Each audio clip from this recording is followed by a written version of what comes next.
So do you want to introduce yourself to everyone who is listening or watching this video right now? Sure. Okay. Hi, I'm Shawn Tempesta. I do afternoons at Mix 94.1 in Las Vegas. I do middays via the Dream of Voice Tracking out of Las Vegas for Magic 106.7 in Boston, my hometown. I do TV in the morning on the ABC affiliate in Las Vegas called Las Vegas Morning Blend. And I do a daily internet talk show called Free for All that airs on Twitch Monday through Friday. Mm-hmm. Yay. Awesome. Okay. So the first question is, how did you get into the radio business? All right, my start to the radio business. So when I was growing up, my mom didn't want me listening to a particular station in Boston. Kiss 108 in Boston was like the top 4 is still the top 40 station in the city. And my mom, born again Christian, really kind of strict when it came to that stuff, didn't want me listening to it because it was the devil's music. So then, of course, what did I do? I immediately started listening to the devil's music, and it was the first internship I ever had was over at Kiss 108. Wow. Started there, did 2 years for an associate's degree, made a really bad demo that a program director in Central New Hampshire heard and said, you know what? He's bad, but he's good enough. We'll bring him in. We'll try to make him better. Then went from there to Southeastern Mass at Fun 107.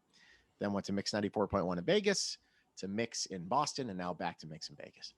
That's awesome. The second question is, what is it like working for Audacy? Audacy, man, you know what? They are, it's an interesting time right now. So we were working, I was with CBS Radio for a while.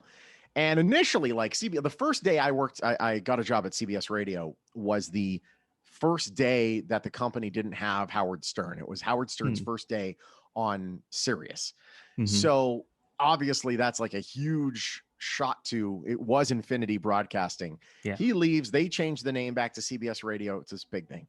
It was CBS for many years. Then Entercom came in and now changed the name to Audacy. And I think the name change kind of just reflects where it's going. You know, there's no such thing as radio. I've been saying this for years. There's no such thing as radio anymore. There's no such thing as television anymore. Yeah. We're all digital. So like we're not just over the air. We're on the app. We're on the website. We're on social. So I think it kind of reflects that. And it's been, so far so good. Yeah, that's good. So the third question is, how is it going to be on Mix 94.1? Oh, man. So I started at Mix in 2006, January 5th, 2006. And it was me. This is kind of a lesson in, it's a very small incestuous industry. This is the lesson. So I started the same day as a guy named Brandon Bell. He was the music director and I was the webmaster and part-time on air. And so 2 years, I got passed up for nights 3 times. I was a little bitter, but I didn't burn the bridge completely. Thank goodness. My program director at the time was Justin Chase. Justin Chase is now pretty much like one of the top people at Beasley nationally. So it's a very small world. Yeah. Then Brandon Bell. I came back in 2010, got in part-time. And then 2 weeks later, they pushed me on afternoons, which I've been on ever since. Brandon ended up going on to work at My FM in LA as the APD MD. It's a very incestuous industry. One of my good friends, actually, I've known him since he was 15. He now runs Audacy Boston. Wow. So it's like, it's a very small incestuous industry. So my time at Mix was the first time I left. I didn't want to leave. I love the brand. I, helped redesign the logo, took the old kind of skinny, scrawny logo and was able to make something like that. And it's been ripped off several times and that's fun.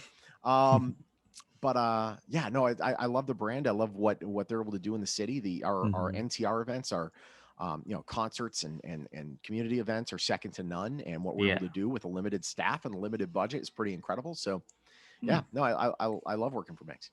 That's awesome. That's amazing. How did you get hired for Audacy? Yeah. Well, I got taken in by Audacy, which got taken in by Entercom, which got taken in by CBS. I got hired. My story for Mix 94.1 is a sordid one. So in February 2005, I start talking to this girl on MySpace. MySpace. I ruled MySpace. When Facebook came out, my rule was over. But man, I was the top 8 king. Anyways, so she works in radio, I work in radio, and we start kind of chatting about radio, then about ourselves, and then about each other, and we just kind of like get into each other. We're just totally infatuated, and we talk on the phone all the time. We talk online all the time. We just fall in love. She was going to be visiting Vegas. Now, in April of 2005, I had sent a demo to the station, and I never heard anything back. I'm like, nah, damn it. Okay, never mind.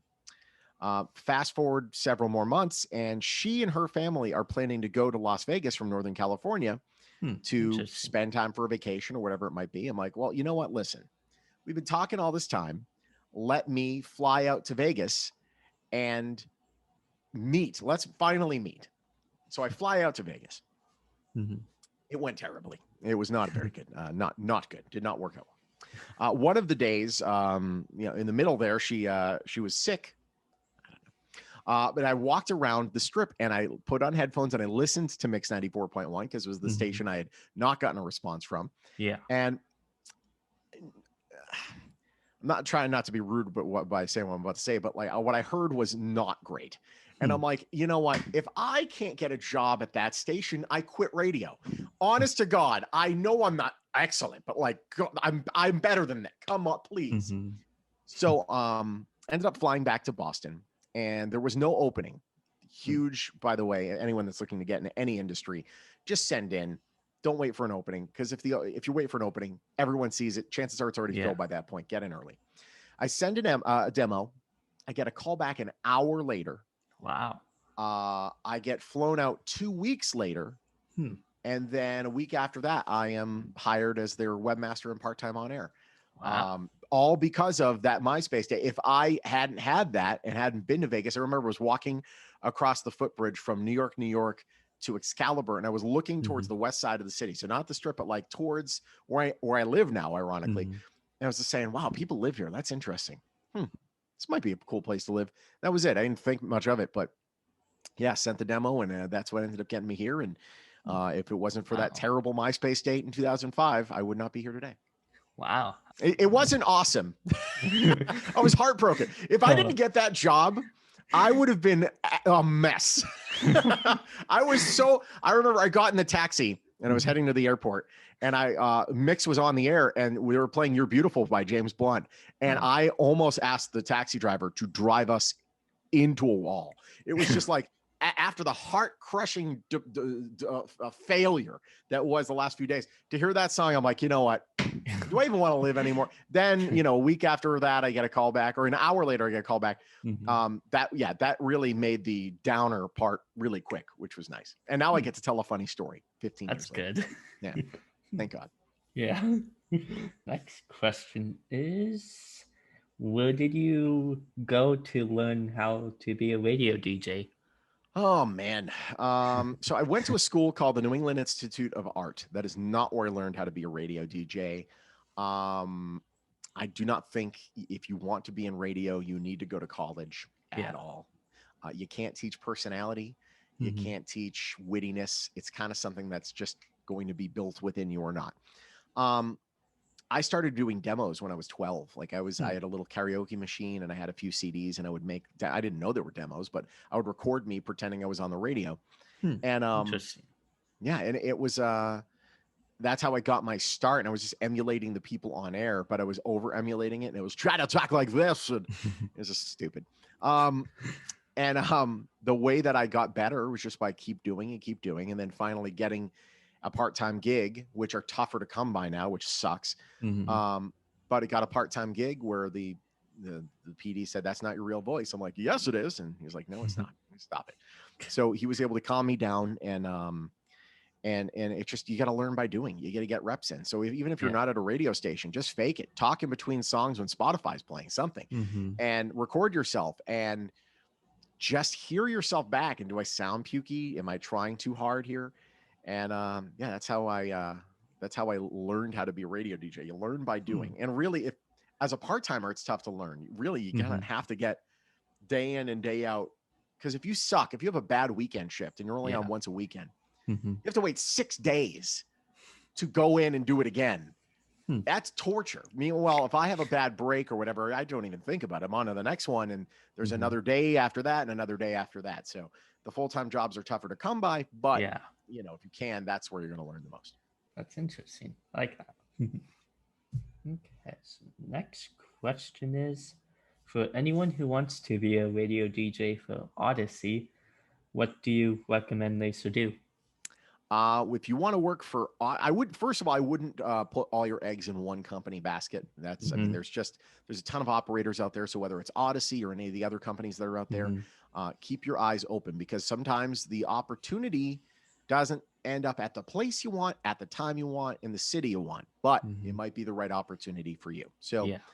the first thing I would say is, if you can break in, if you need that demo and you find a station that's willing to take a chance on you, and it might not pay very well, you might have to pay some dues for a year or two. Mhm. You know, it's not the way it used to be, where you have to go to podunk, tiny market, and then build your way up from there. I mean, you're seeing some people that are, you know, able to build, like Seacrest started in Atlanta, I'm pretty sure. Yeah. Like, it's bananas. So you you just you make you make your demos on your own time. Then you hopefully find a station that's willing to take you in and Mhm. prove yourself at that station. And then hopefully you're able to prove between your fake demo and your real demo that you've got what it takes. And then, frankly, if you're at the right place, we've seen jumps from market 120 to market 4. Like, it Hmm. happens a lot more Wow. often than it used to. So yeah, just, you know, the best thing I could tell you is send in everywhere. Don't wait for openings. You never know when that part-timer just quit on the PD and they don't have Mhm. time to be able to put out the, you know, or they have to wait 3 weeks to post it on the website to say that we need an opening. You never know what the timing is. So if you get Yeah. in at the right time and you send out and you network, the opportunities will come to you. Okay. Like that. Mhm. Should anyone who is interested in radio, should they start as an intern first? Depends on the market. Some Hmm. markets have interns, some don't. Mhm. So, you know, I don't think our market has any interns, so that wouldn't be the right move here. But in Vegas, I Yeah. mean, I've seen a lot of people come straight out of college to being on air, because Hmm. among others, I've been able to find some talent that I think would be really good for our station, Mhm. and train them, because we don't have, like, Vegas is in an island, and like 2 hours in any direction, there's barely anything. Hmm. So we have to kind of make our own part-time talent. They can't drive in from a smaller market an hour away, because there is no smaller market an hour away. Hmm. So what I'd say is, you know, whether it's interning, I mean, definitely you should, if you're in college, you should intern every semester. You're Mhm. going to learn more in the internships than you will in school, more likely than not, if you're going for media. Mhm. Um, if it's not that, it's the street team. At least then you're getting paid. That's nice. Yeah. And then try to get in for part-time. You know, if there's a college radio station, awesome, do some stuff there. That demo might be good enough to get you part-time at a local station. If Mhm. so, boom, you've started your career. So yeah, I don't think the internship's a requirement, but I would Hmm. suggest you intern way more than what they say is the required. Do more than that. Hmm. Interesting. I like that. That's good. Do you recommend that? Do you recommend that whoever wants to work in the radio business, do you recommend them going to college? Yeah. Nah. I mean, it's been like that for years. Like, I remember Uh-huh. Artie the One Man Party in Boston, who's, I don't think he's in radio anymore, but he was like, he just killed the night show at Kiss in Boston. Hmm. I'm pretty sure he came out of high school to Wow. go straight into radio, and he never went to college. Wow. I don't think, I'm not anti-education by any means, Mm-hmm. but I just don't think that it's fully necessary unless you're looking to Yeah. go into management, particularly like the corner office GM Mm-hmm. sort of situation. Yeah. But otherwise, no, this is a creativity market, and you can't teach creativity. It's something that's going to be in here. And Mm-hmm. yeah, so I wouldn't. It's save yourself a ton of money, because frankly, Yeah. you know, with all due respect to radio, it's going to take you a lot longer to pay off the bill if you're working in radio. So Mm-hmm. if you can get away with not going to college, probably the way to go. Yeah. I like that. Study Good. something else if you're going to go to college. Study business or something else, anything other than Mm-hmm. radio. Yeah. Yeah. I like that. Is an on-air check important for getting hired? If so, how should someone make one? So an air check is literally, if you have a master's degree in radio, but you have no air check, and I just got out of high school and I have an air check that's pretty decent, I'm going to get the job over the kid that has the master's. Why? Because it doesn't matter what the diploma says. It means nothing. Just because you have a diploma doesn't mean you're going to be good on air. Same is true for television as well. You need to prove you can actually do the job. So we know you can read the books. Can you actually do it? So the best way to make a fake demo, not everyone has the ability to use the Adobe suite to use Audition, but you download Audacity. Yeah. You download some MP3s legally, of course. Legally, do it legally. Yeah. And then you just, you put the trail end of one song to the very beginning of the next song, and you record and you talk over it. And you do that for 10 different songs, 10 different combinations of songs. And then you cut off, obviously, you just like 2 seconds, maybe a second of the actual end of the song, then you talking, and then about a second of you not talking into the next song. And that's it. Try to hit some posts, do some great content breaks. And yeah, prove that you can do it. And the other thing is the air check's only half the battle now. The other half is social media. So like they're hiring people that might not have an air check, but have a great social media following. So get your TikTok game going, get your Instagram going, your Facebook, your Twitter, hit it off YouTube, hit all the freaking things, and show that, yeah, you know what? He might not have a demo or she might not have a demo, but they've got like some pretty good material here and they've got a following. If they have a following on this platform, chances are they'll have a following on our platform. Yeah. I like that. Okay, next question is favorite thing about getting to work for Audacy. Favorite thing about getting to work for Audacy. I mean, honestly, it's beyond just Audacy. Just working in the medium is human connection. Like, that's what it's about. And this is what the past year and a half of being stuck at the house and it's proven that human connection is so necessary. Yeah. So when, morning shows are looked at as this refuge and be able to like, I can listen to these and these people are my friends and I can call them and share my opinion. I don't have a morning show, but I've been able to do that with the free for all show that I do. Yeah.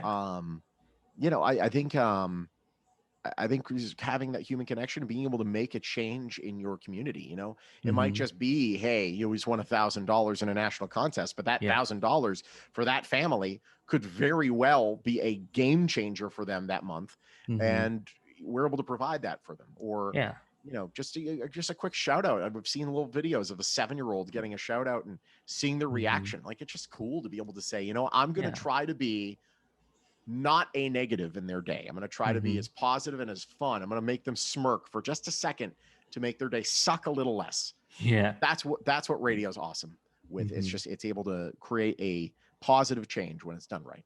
Yeah. That's awesome. I like that.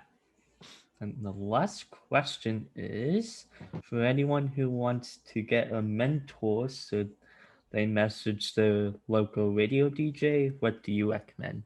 Yeah, you know what? I would start there. I mean, if you don't know anyone in the radio industry at all, and there's that one person that you listen to or that one station that you listen to, you shoot them a DM. You say, hey, you know what? I'm interested in getting into radio. I don't know where to start, or how did you break in? Just ask them questions. Yeah. And honestly, some of them are not going to respond, and that's fine. People are busy, especially now. I mean, now more than ever, we're all working 5-6 jobs. But you'll find somebody that's willing to take you under their wing. That was Chris Ialuna for me, was my program director at WLNH. He was the one that I sent the demo to, and he brought me in. The demo sucked and I should not have been in, but he gave me a chance, and I appreciate him to this day, because if it wasn't for that one person giving me a shot and hearing me out and guiding me, I would not be here today and have the jobs I have. So that's a good way. And just expect nothing from your local DJ. Don't hate them if they don't respond. Just know that if you catch them at a good time, at a good day where they get nothing going on and they can respond, awesome. I like that. And then for like anyone who wants to follow you and all that, where should they check you out on? At Shawn Tempesta, personally, it's at Free for All Show, free number 4 all show, for the Facebook, Twitch live show that we do. We were doing Facebook for a while. And yeah, it's, just give me a follow. And honestly, if I can be a mentor or just I kind of answer questions for anybody, I am always glad to help. Sometimes I'm freaking inundated, but don't hate me if I don't respond. I will try. But yeah, just shoot me a DM and hopefully I'll be able to point people in the right direction and answer any questions you have. Yeah, that's awesome.